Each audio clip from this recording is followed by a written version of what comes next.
Bienvenidos a este podcast de política. And we will make America great again.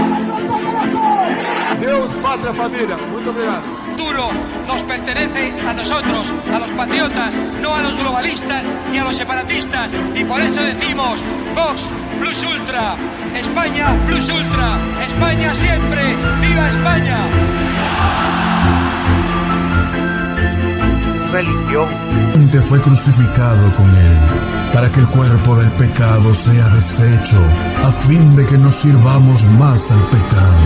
Sin esta mortificación inicial y radical. Si usted está jugando con todas estas cosas y no entiende la importancia de la cruz, usted no entiende lo que Cristo hizo. Usted ve a Cristo muriendo por usted. Si eso no quebranta su corazón de piedra, no sé qué lo va a romper. Nosotros no somos pecadores porque pecamos, sino pecamos porque somos pecadores por naturaleza. En el corazón de la teología reformada está la afirmación de que la teología es vida, porque la teología es el conocimiento de Dios. Y no hay conocimiento más importante que exista para informar nuestras vidas que el conocimiento de Dios. Y conspiración. Así que sean bienvenidos a Política Poco, a un nuevo episodio de podcast. Hoy tengo el gusto de tener nuevamente con nosotros, después de bastante tiempo de que no lo habíamos tenido por acá, al profesor Alberto Mansuetti. Muchísimas gracias, profesor, por estar con nosotros. Muchísimas gracias a vos, Alejandro, por permitirme conversar contigo y también llegar a tu audiencia. Gracias. Buenísimo, profesor. Y hoy vamos a tener un tema interesante, y para los que somos de Guatemala, aprovechando que estamos en época electoral, porque aún no se ha concretado la segunda vuelta, vamos a hablar un poco acerca de la derecha buena y la derecha mala. Así que, profesor, cuéntenos un poco más acerca de este tema. Bueno, es que muchísima gente me critica por eso y nos critica al Movimiento 5 Reforma porque hablamos de la derecha mala que hay en América Latina, de las variantes de la derecha mala, porque hay muchas derechas malas en plural, ¿ok? Y entonces nos preguntan, ¿y la derecha buena? La derecha buena somos nosotros, ¿ok? Somos nosotros, el Proyecto 5 Reforma. Entonces, en este espacio que vamos a conversar, yo te agradezco mucho nuevamente, empecemos por la derecha buena. O sea, ¿hay ejemplos de derecha buena? Bueno, sí, en Occidente está en Europa, por ejemplo, Kyriakos Mitsotakis, que es el primer ministro en Grecia, ¿ok? Y su partido. Esa es la primera característica de la derecha buena. No es un caudillo mesiánico que tiene un séquito de fanáticos y nada más. Es un partido que se llama Nueva Democracia. Entonces, la derecha buena tiene una serie de características. Lo primero, no es un caudillo mesiánico. Es el líder de un partido, Kyriakos Mitsotakis se llama, ¿ok? Usted puede ver su partido, véalo en Wikipedia si quiere. Es un partido fundado en el año 74, no es una cosa improvisada de momento para una elección, no. Fue fundado en el año 74 por Konstantinos Karamanlis y formó parte del tercer gobierno de la Tercera República en Grecia. ¿Ok?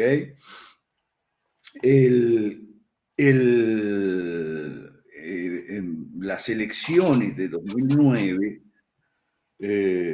fue derrotado por el PASOK, que es una formación de izquierda. ¿Ok?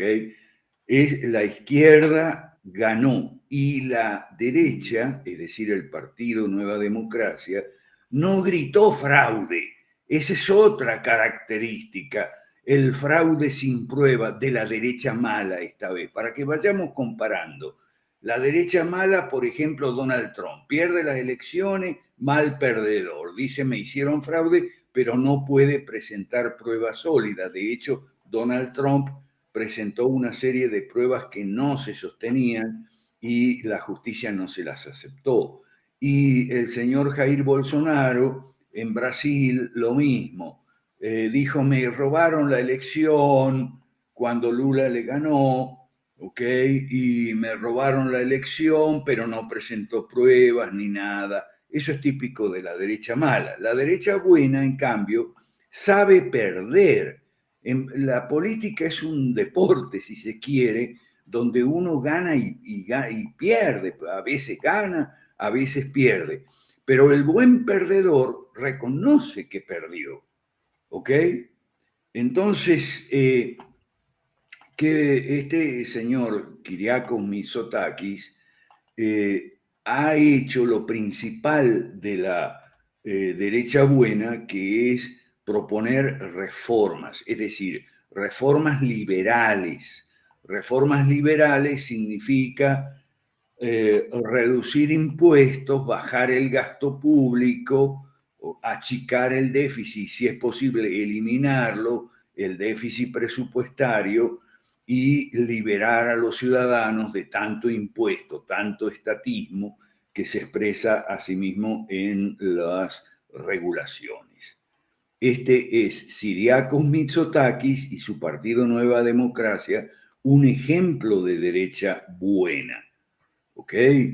Entonces, en la Wikipedia usted puede ver la biografía de Mitsotakis. Fue elegido presidente del partido en el año 2016, ¿ok? En una elección interna competida con un rival que se llamaba Vangelis Meimarakis, ¿ok? Después, estamos hablando de 2016, se publicaron 2 encuestas de opinión que posicionaron por primera vez a Nueva Democracia por sobre el partido Syriza. Syriza es otro partido de izquierda. Los partidos de izquierda llevaron a Grecia a una situación de insolvencia, de quiebra del Estado, o mejor dicho, quiebra del gobierno, ¿ok? Y eso lo está resolviendo el primer ministro, que no quiere alianzas. No quiere alianzas porque él dice, yo quiero hacer las reformas, ¿ok? Para hacer las reformas necesito mayoría, pero si me meto en alianza, tengo que hacer concesiones a los aliados y me van a recortar mi programa de reformas, que es muy amplio, ¿ok? Y por eso llama a nuevas elecciones para obtener la mayoría de su partido, ¿ok? Porque la principal diferencia entre derecha buena y derecha mala son las reformas. En América Latina tenemos derechas malas por montones. Tenemos, y ahí sí empezamos a hablar de la derecha mala. Tenemos un ejemplo en Grecia, Kyriakos Mitsotakis y su partido Nueva Democracia, que es derecha buena porque plantea reformas, igual que nuestro proyecto 5 reformas. ¿Ok? La derecha mala no plantea reformas. Nosotros, en el proyecto 5 reformas, planteamos 3 políticas públicas, que son privatizar, desregular y abrir mercados a la competencia, ¿okay? En 5 sectores claves, que son gobierno, sistema de gobierno, economía, educación, atención médica, jubilaciones y pensiones. La derecha mala, nada de eso. Nosotros, además, a veces algunos de la derecha mala dicen, hay que bajar el gasto público y recortar y suprimir impuestos o reducir impuestos, pero no te dicen dónde meter la tijera. ¿Por qué? Porque no tienen una teoría de los bienes públicos, ¿ok? Los bienes públicos, usted puede buscar, puede investigar si quiere, son aquellos que son indivisibles, o sea, no es como una Coca-Cola, que si usted se la toma, yo ya no me la puedo tomar. Los bienes públicos son tres y solo tres: seguridad, justicia, infraestructura. ¿Ok?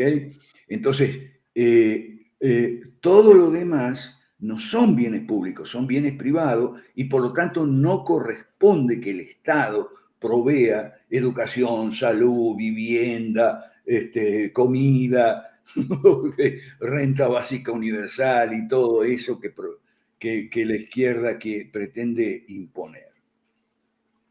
No sé si hasta aquí está claro o falta algo, Alejandro. De momento vamos bien, ha explicado de manera entendible, en palabras simples, en lenguaje común, por así decirlo. Sí podemos notar como que un patrón de la derecha mala y tanto también de la derecha buena. Lo que sí yo tengo una pregunta es si hay algún otro partido o candidato de derecha buena que esté gobernando actualmente, aparte de ellos en Grecia. Buena pregunta. Bueno, en América Latina no, la derecha buena en América Latina somos nosotros. En Europa está Giorgia Meloni. Giorgia Meloni empezó mal, ¿ok? Porque empezó con cosas menores, cosas mínimas, como por ejemplo enojándose porque los italianos decían hello o decían hi en inglés en vez de decir chao cuando se saludaban, ¿no? Y empezó con eso, pero ahora parece que Meloni se decidió a privatizar y quiere empezar con un banco que es el Banco de Paschi Siena, que está en toda Italia. Ese banco es el más antiguo de Italia, viene del siglo XV y probablemente del mundo europeo también, de Europa. Ese banco que es del Estado, ella lo mencionó en una lista para privatizar. Eso es una buena noticia. Lo otro que decidió privatizar es una aerolínea que da pérdidas crónicas que tiene que sufragar todos los contribuyentes, es decir, un subsidio a los pasajeros. Okay. Y la radiotelevisión estatal, la radiodifusión pública, que también la anotó en una lista para privatizar. Esas son buenas noticias para Italia, para Europa y para nosotros y Occidente en general. O sea, una derecha que está pensando en privatizar. Privatizar aquello que no es propio del Estado, es decir, aquello que son bienes privados, que está ilegítima e indebidamente está produciendo el Estado. ¿Ok? Como por ejemplo un banco, una aerolínea, una radiotelevisión. Esos no son bienes públicos. Bienes públicos son nada más que seguridad, justicia, infraestructura. Y como no son bienes públicos hay que privatizarlos. Además de privatizar hay que desregular todos los sectores, porque las regulaciones lo único que hacen es crear monopolio. Por eso nosotros decimos privatizar, desregular y abrir mercados a la competencia, abatiendo monopolios. Entonces, muy bien, 3 hurras por Giorgia Meloni, a lo mejor nos sigue dando buenas noticias junto con Kyriakos Mitsotakis en Grecia. Y eso es bueno porque es el sur de Europa el que está desde hace más tiempo en problemas. En problemas porque y por el estatismo. ¿Ok? Los mismos problemas que afrentan los países de todo Occidente y para hablar de América Latina, que es el estatismo. La derecha mala es mala por varias razones. Primero, porque no plantea reformas. A lo más dice bajar el gasto público y reducir los impuestos, pero no sabe dónde meter la tijera. Entonces, a veces, como por ejemplo en Argentina, ¿no? proponen una reducción del gasto público, pero una reducción lineal sacando empleados a la calle de todos los ministerios, incluso de aquellos que son funciones propias del Estado relacionados con seguridad, justicia y infraestructura, obras públicas de infraestructura, que son las funciones propias del Estado y que a lo mejor ahí no hay que reducir, sino reforzar, ¿ok? Para tener más policías en la calle y patrulleros, ¿ok? Por eso, nuestro proyecto de 5 reformas es crear riqueza, se dirige a crear riqueza, que es la única forma de reducir la pobreza. ¿Y cómo se crea riqueza? Bueno, liberando la economía. Esa es la reforma número 2, reduciendo el Estado a sus funciones propias, es decir, la provisión de genuinos bienes públicos, ¿ok? Esa es la reforma número 1. Y las otras 3 son educación, atención médica y jubilaciones y pensiones, donde ahí privatizar, desregular y abrir mercados a la competencia con cheques, con 3 series de bonos para educación, atención médica y jubilaciones y pensiones. Entonces, la derecha mala no tiene idea de dónde poner la tijera. Cuando la derecha mala te dice, hay que achicar el Estado, ¿ok? Menos Estado y más mercado. Sí, pero ¿dónde vas a poner la tijera? Como la derecha mala no tiene una teoría de los bienes públicos, no tiene la menor idea, ¿ok? Bueno, entonces, la derecha mala es mala también porque se plantea, en lugar de hacer reforma, una finalidad muy poco ambiciosa, que es contener a la izquierda. Es lo que llamamos contencionismo, un mal plan de juego, porque es como poner los 11 jugadores de un equipo, todos, el equipo entero, en la defensa, y no hay nadie en el ataque. Entonces, ese equipo, esos 11 jugadores, tratarán de atajar los pelotazos, y algunos podrán atajarlo, ¿ok? Pero otros no. Entonces, la derecha mala, su modestísimo objetivo, que es contener a la izquierda, tampoco lo puede hacer, ¿ok? No lo hizo en Colombia, donde la izquierda ganó con Petro, no lo hizo en Chile, donde la izquierda ganó con Boric, no lo hizo en Honduras, donde la izquierda ganó con Xiomara Castro, sin mencionar los otros países. Y bueno, tenemos Guatemala, Alejandro. Tenemos Guatemala. O sea, no fue capaz la derecha mala de contener, ni siquiera eso, no sirve para contener. No sé si quieres agregar algo sobre el caso de Guatemala. Sí, que lamentablemente en la segunda vuelta vamos a tener 2 partidos de izquierda, una peor que la otra. Tenemos por un lado una izquierda comunista, por así llamarla, que es la de Sandra Torres, y por el otro lado una izquierda radical progresista, que sería lo que viene siendo Semilla. Entonces ahí es como elegir entre comida podrida y comida podrida con veneno. Uno no sabe qué podría ser peor para el país. Bueno, es que yo creo que el caso de Guatemala es el más reciente y es muy ilustrativo. En Guatemala la derecha mala perdió, y perdió por paliza, ¿ok? Estaba encabezada por la candidata Suri Ríos, ¿ok? Perdió por paliza, y la izquierda se da el lujo de competir entre sí.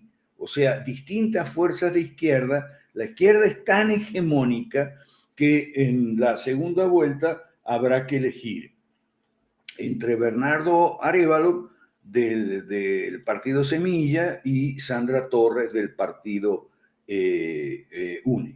Unión por la Esperanza o algo así. Unidad Nacional de la Esperanza. Eso mismo. Bueno, entonces, los votantes de la derecha mala ahora están tratando de averiguar cuál es el mal menor. Si a mí me preguntan entre Bernardo Arévalo y Sandra Torres cuál es el mal menor, yo no sabría decirlo, ¿ok?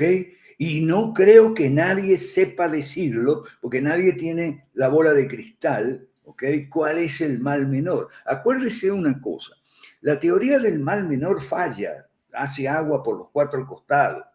La prueba es que casi todos los presidentes elegidos en América Latina hoy han sido el mal menor que otro, el candidato que perdió, el que sea. Entonces, todos son el mal menor, pero resulta que vamos cada vez peor. Entonces, De hecho, el presidente actual que tenemos ganó contra Sandra Torres por ser el mal menor. Exacto, el presidente actual de Guatemala, el señor Alejandro Yamatei. Pero algo parecido sucedió con Jimmy Morales, que es el presidente anterior, y contra Sandra Torres. Y antes de Jimmy con el presidente Otto Pérez Molina. Pérez Molina, que está preso. Otra cosa, la derecha mala hace siempre ruido con la corrupción y la corrupción. Nosotros le llamamos a eso la histeria anticorrupción.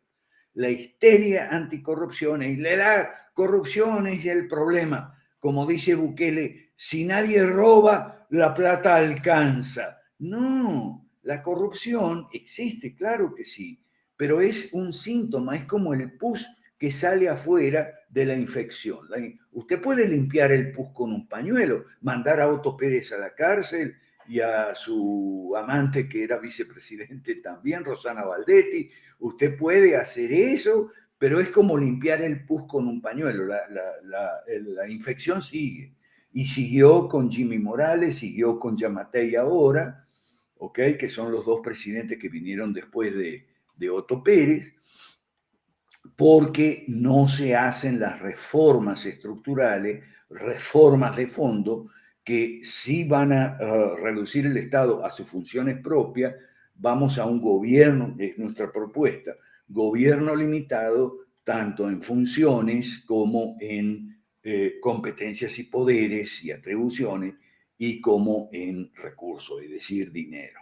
¿Okay? Eso es lo que nosotros proponemos. La derecha mala, en cambio, hace mucha bulla con la corrupción y la corrupción, es la histeria anticorrupción. Y cuando pierde las elecciones, hace bulla con el fraude, me hicieron fraude, pero no presentan pruebas sólidas.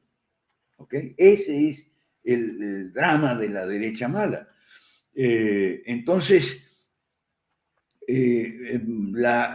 hay muchas variantes de la derecha mala. ¿Okay? Está, por ejemplo, los pro vida y pro familia. Esos son otros de la derecha mala, que lo único que hacen es ir contra el aborto y contra la ideología de género. ¿Ok? Bueno. Nosotros también estamos contra el aborto y contra la ideología de género, pero estamos contra todo el marxismo, porque ahí hay que hablar de marxismo clásico y de marxismo cultural. El marxismo clásico es lo que les permitió a las izquierdas en el siglo XX, ¿okay?, tomar el poder y hacerse con la hegemonía mediante las leyes malas. ¿Cuáles son las leyes malas? En Guatemala todavía deben quedar en Artemis Edinter y las librerías mi libro sobre las leyes malas. ¿Cuáles son las leyes malas?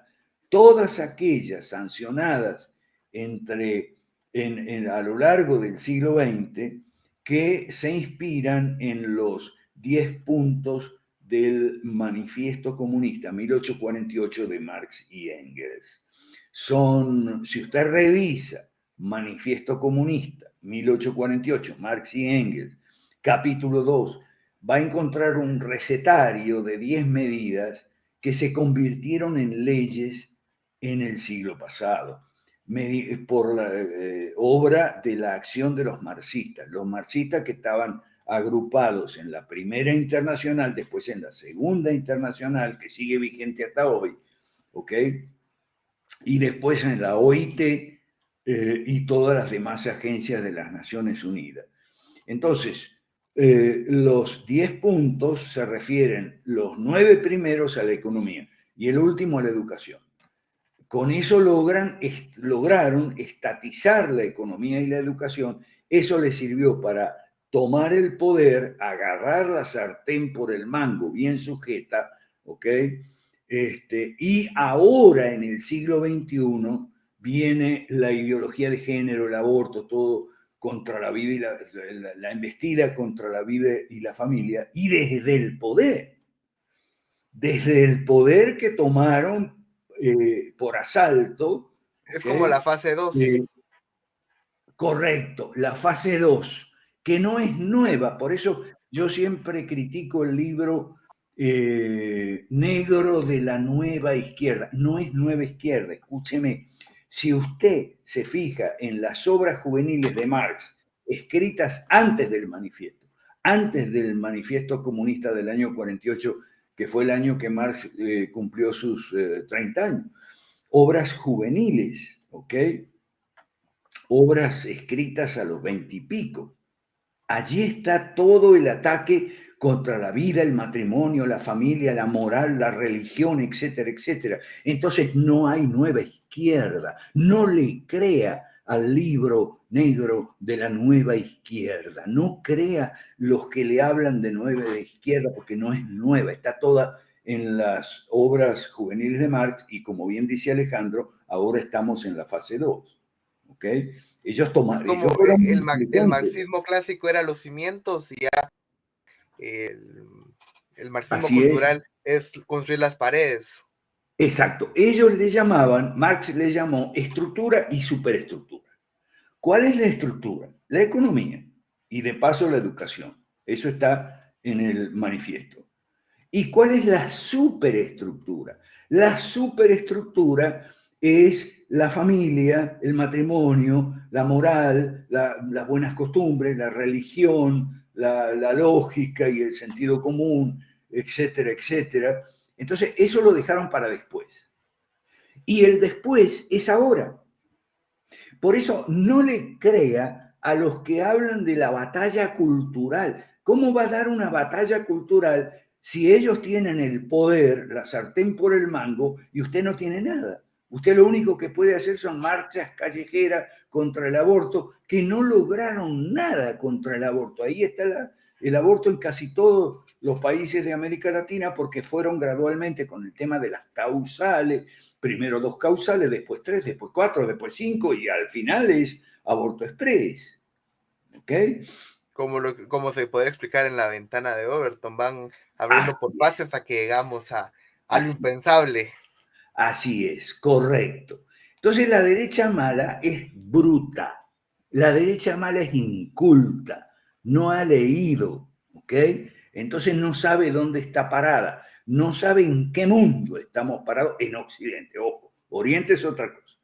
En Occidente no sabe en qué mundo estamos parados. Estamos parados en un mundo donde las leyes malas del siglo pasado le significaron el poder para las izquierdas y la hegemonía, y en el siglo XXI viene el ataque a la superestructura. O sea, la estructura fue atacada el siglo pasado, y este siglo viene el ataque a la superestructura, acompañada, por supuesto, de ecologismo, indigenismo y todo eso, que si se busca bien ya estaba en las obras juveniles de Marx. Por eso no hay nueva izquierda. Lo que hay es una derecha desorientada, inculta, no leída, berrinchuda, que arma el berrinche de la corrupción y el berrinche del fraude, ¿ok?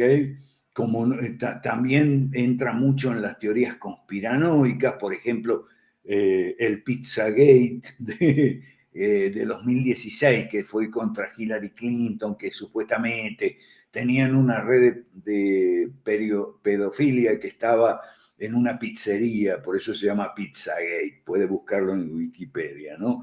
En una pizzería llamada Comet Ping Pong o algo así en Washington. Comet Ping Pong en Washington, ¿ok? Y entonces fue un tipo con un rifle a la pizzería y empezó a tirar tiro, ¿ok? Porque le habían dicho que en los sótanos de la pizzería había niños secuestrados y todo es Eso es fantasía, eso es teoría de la conspiración. Curiosamente, las bases de la derecha mala se prenden de esa teoría de la conspiración y no ven la conspiración real. ¿Okay?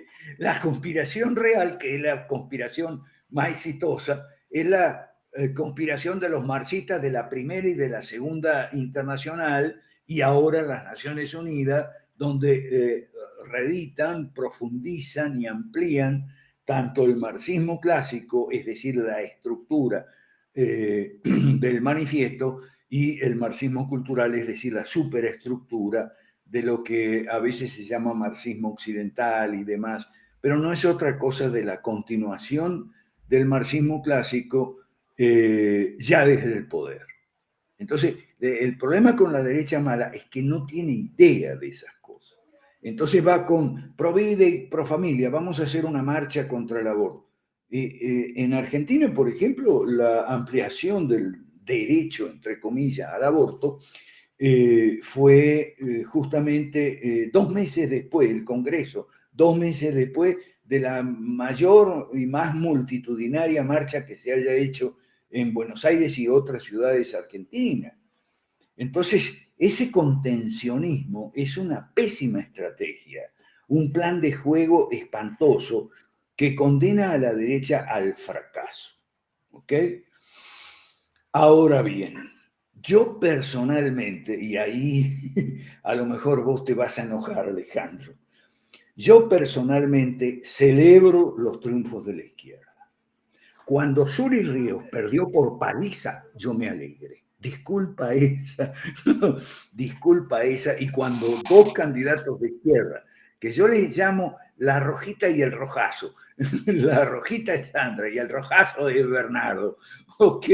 Pero bueno, a lo mejor me equivoco en esto y una resulta peor que el otro. No sé cuál es peor y cuál es menor, el mal peor. Sí, porque y el mal... ahora Sandra se está adjuntando la bandera de la familia, de Provida, sí, pro libre mercado.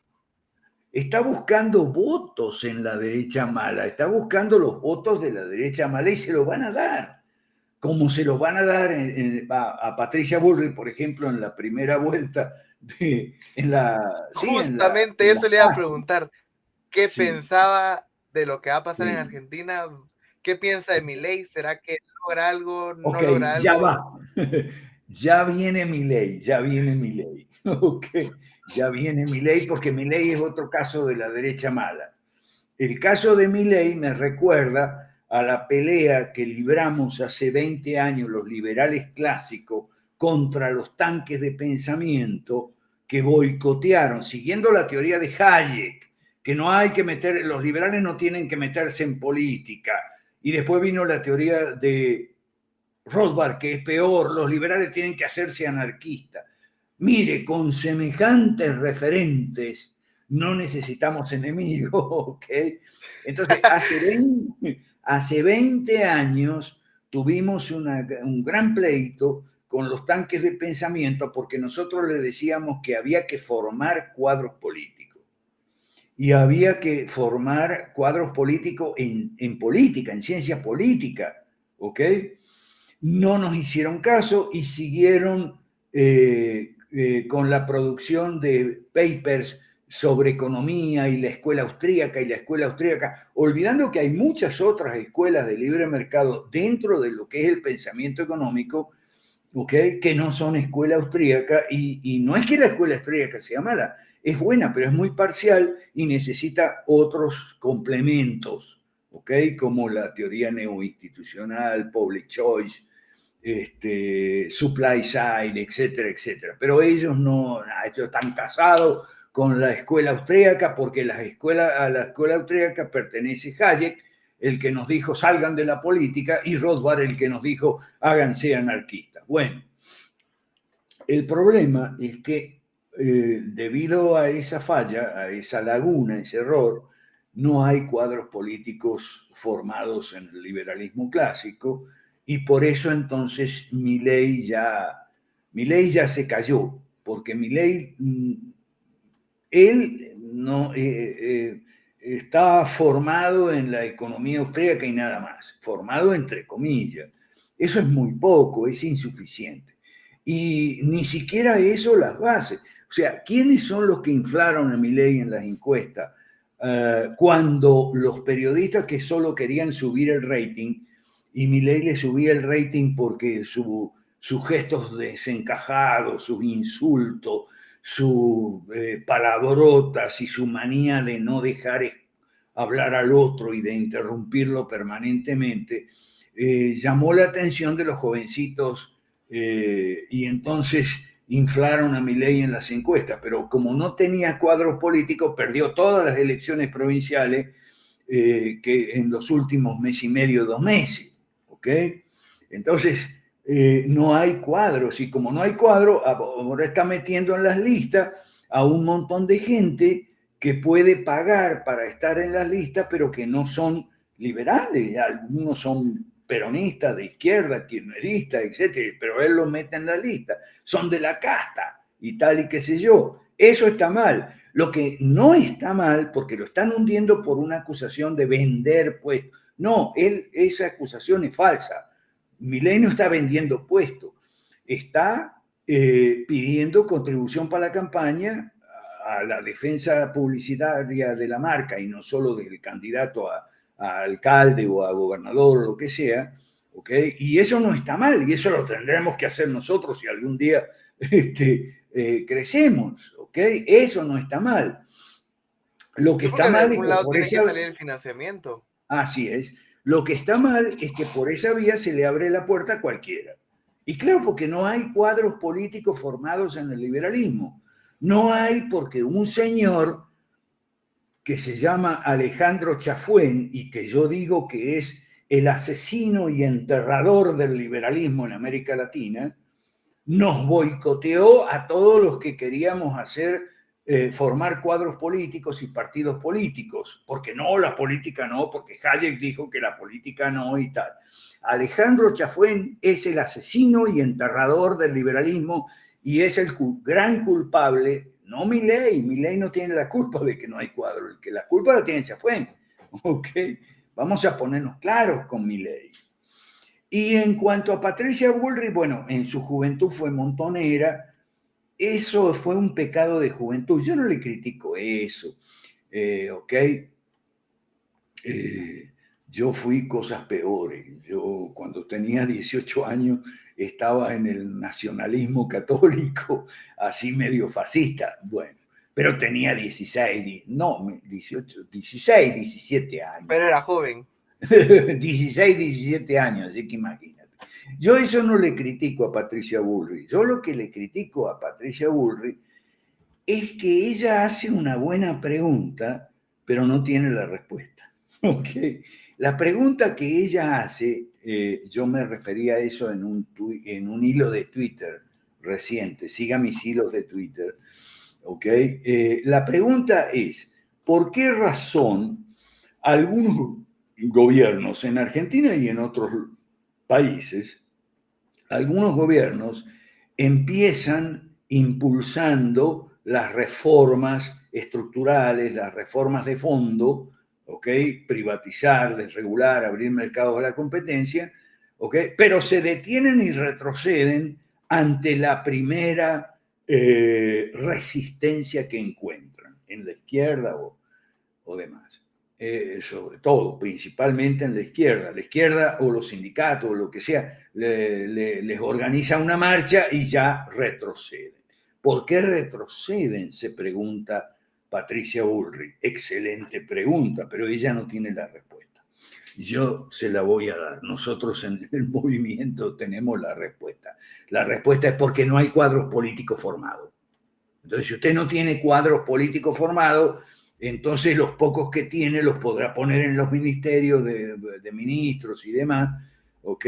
Y no le va a alcanzar ni siquiera para llenar su cuota en el Congreso, mucho menos para tener, además de líderes de cúpula, tener líderes medios y líderes de base, ¿ok? Esas son enseñanzas fundamentales de ciencia política, que los liberales, desgraciadamente, pura economía nomás, pura economía, ciencia política nada. ¿Ok? Voy a aprovechar para hacer propaganda, con tu permiso, Alejandro, para Por mis supuesto. clases de ciencia política, incluyendo ciencia política cristiana, liberalismo clásico cristiano, para los cristianos. No somos un movimiento religioso, ni confesional, ni nada, ¿ok? Si usted quiere, somos partidos laicos, ¿ok?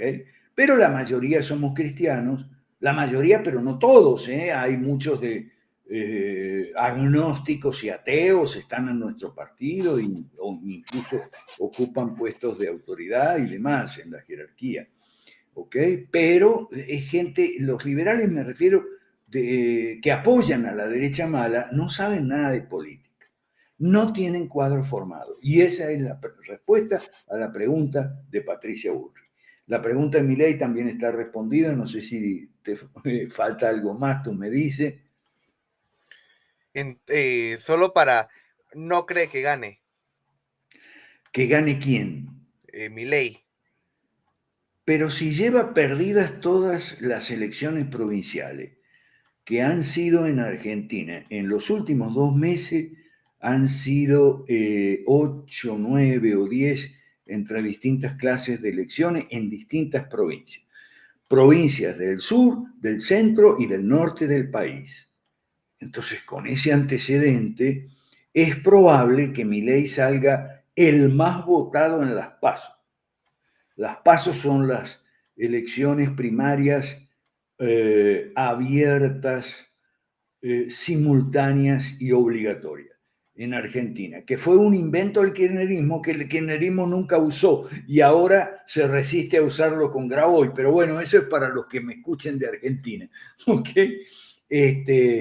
Entonces es probable que Milei, que compite solo en su espacio, porque hay otros espacios que son competitivos, digamos, hay internas, por ejemplo, en el peronismo está Massa y está Grabois también. Y en el antiperonismo está Patricia y está Horacio, Patricia Bullrich y Horacio Rodríguez Larreta. En los espacios de izquierda también hay competencia en las PASO. En fin, en las PASO es muy posible que Milei salga el candidato más votado. Pero de ahí a quedar primero o segundo en la primera vuelta y por lo tanto entrar en el balotaje para la segunda vuelta, yo tengo dudas. Y si llegara a estar en la segunda vuelta, tengo dudas de que gane. Tengo dudas y reservas. Pero sí cree que hay una posibilidad de que llegue a ganar. Sí, lo que pasa, posibilidad hay siempre. Una cosa diferente de posibilidad es probabilidad. No le veo posibilidad, sí, probabilidad no le veo, honestamente. Pero bueno, esperemos. También el resultado en Argentina depende mucho de si Bullrich o Larreta es el candidato del antiperonismo, ¿ok? Porque Bullrich se puede llevar los votos de Milei, ¿ok? Y puede ganar. Ok. Pero Larreta está un poco más difícil. Claro, Larreta no se va a llevar los votos de Milei, entonces es más difícil y es posible que pierda. Y el próximo presidente sea Massa, okay, en Argentina. Pero bueno, para terminar de Argentina. El problema de Argentina es que todos los gobiernos, desde los años 50, que vinieron después de Perón, ninguno sirvió. Ni gobiernos militares, que hubo 2 series de gobiernos militares, una en los 60, otra en los 70. Ni gobiernos militares, ni gobiernos civiles, radicales, neoconservadores, llamale como quiera, socialistas, coaliciones que se armaron para superar al peronismo electoralmente, más allá de las proscripciones, porque los presidentes Frondizi y Ilia ganaron con peronismo proscrito, ninguno sirvió. Esa es la razón por la cual en Argentina el peronismo sigue vivo y muy vivo, ¿ok? Porque si lo comparas a Perón con otros dictadores de los años 50 o 60, también de su estilo, ¿ok? Populista y estado de bienestar y todo eso, si lo comparas vas a ver que de los otros no queda ni la memoria, no queda ni el recuerdo. De Perón sí queda el peronismo. ¿ok? ¿Pero por qué? Y por los fracasos sucesivos de todos los gobiernos antiperonistas. Algo más sobre la derecha mala, Alejandro. ¿Algo más? Voy a repetirme, le dijo porque se le trabó el audio. De Argentina.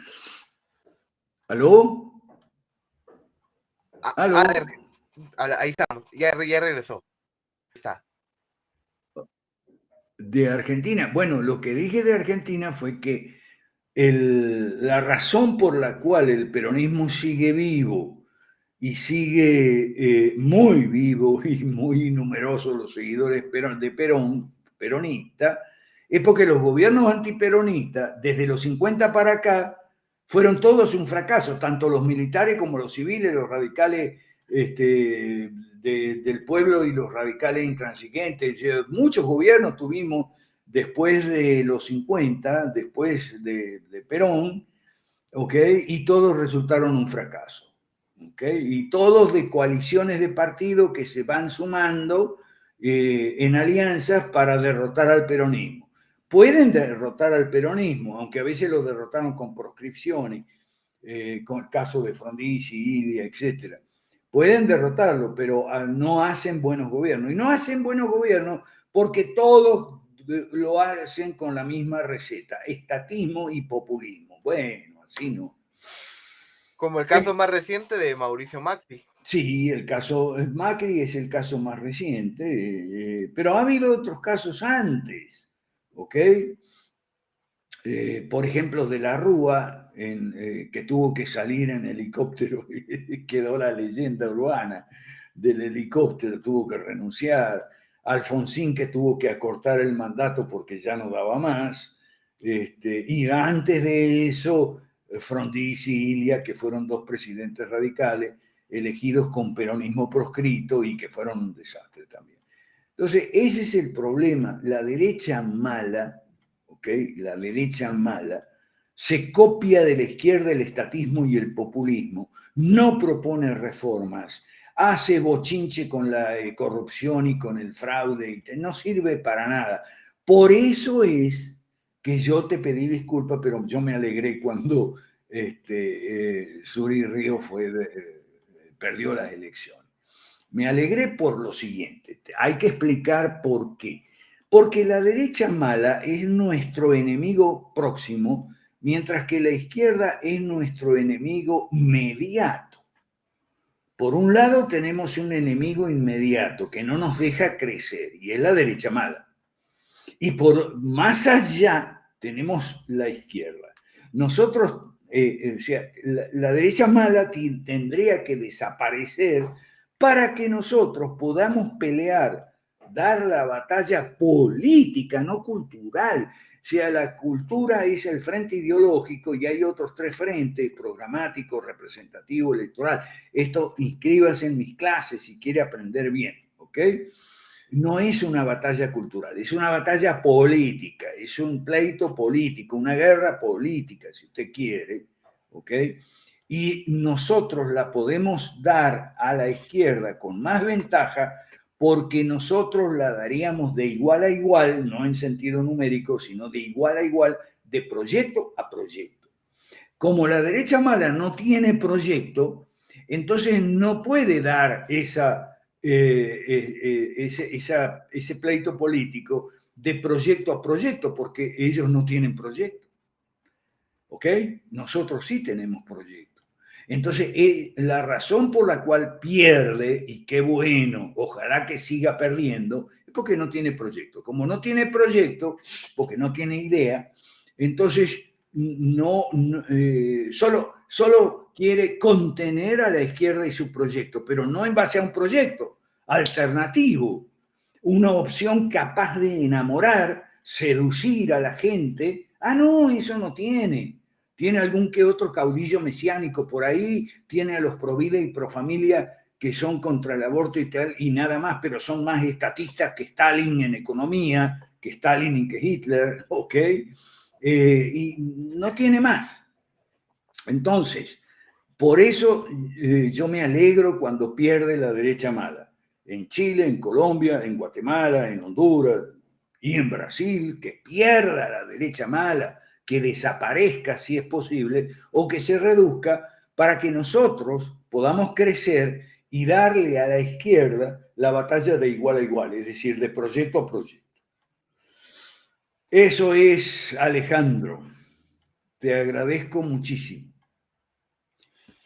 Solo Vamos cerrando si última, no tienes como última pregunta, ya dejando el Ajá. tema de la derecha buena y derecha mala, es para la gente que quiera inscribirse en sus clases, ¿cómo se contactan? ¿A dónde podrían hablar para poder Ok, inscribirse? Y los yo costos y todo tengo, eso. ok, yo soy Alberto Mansueti, así estoy sin seudónimo, no me gustan los seudónimos. Así estoy en Facebook y en Twitter. En Twitter, al que me sigue, yo lo sigo y nos podemos comunicar. Y en Facebook también nos podemos comunicar a través del correo de Facebook. A través de Facebook y Twitter se pone en contacto conmigo, yo le paso mi WhatsApp y entonces ahí se inscribe en mis clases. Mis clases son lunes y jueves. En principio, los jueves es para gente más principiante y los lunes para gente más avanzada. Por eso cobramos $17 mensuales por PayPal los lunes y solo 11 los jueves. Pero también tenemos algunas becas bajo ciertas condiciones. Póngase en contacto conmigo y hablamos con mucho gusto. Nosotros somos, los lunes se llama La Realidad, las sesiones por Zoom, y los jueves se llama La Escuelita, los jueves por Zoom en las noches. Póngase en contacto conmigo y vamos a crecer con el movimiento 5 Reforma para que le podamos dar la batalla en mejores condiciones. Una batalla política, no esa batalla cultural a la que llaman algunos y solo pretenden vender libros y monetizar canales y ser invitados a conferencias. No, nosotros no. Tenemos un proyecto político. Como decía el gran Milton Friedman, que decía esta frase: no hacemos teoría económica por amor a la ciencia, sino para cambiar el mundo. ¿Qué tal? Okay. Nosotros también hacemos teoría económica, sobre todo José Luis Tapia, que es economista, yo no, pero hacemos teoría política, no por amor a la ciencia, sino para cambiar el mundo. Y cambiar el mundo, ¿qué significa para los cristianos? Significa, venga a nosotros tu reino, el reino de Dios. Ahora, ¿cómo se conjuga eso? Venga los lunes o los jueves y lo conversamos. Gracias, Alejandro. Buenísimo. Pues nada, muchísimas gracias, profesor, por haberse animado y haber estado acá con nosotros una vez más. Es un gusto siempre poder charlar con usted, escucharlo, poder aprender de usted, por supuesto, por sobre todo. Sé que la audiencia también, hay haters, por supuesto, pero también hay gente que aprende de usted y le gusta tener que lo tengamos. Gracias a usted, gracias también. Hasta el final. Hoy estuvo conmigo el profesor Alberto Mansueti y yo soy Alejandro Corado. Nos vemos en la próxima de Política y un poco más.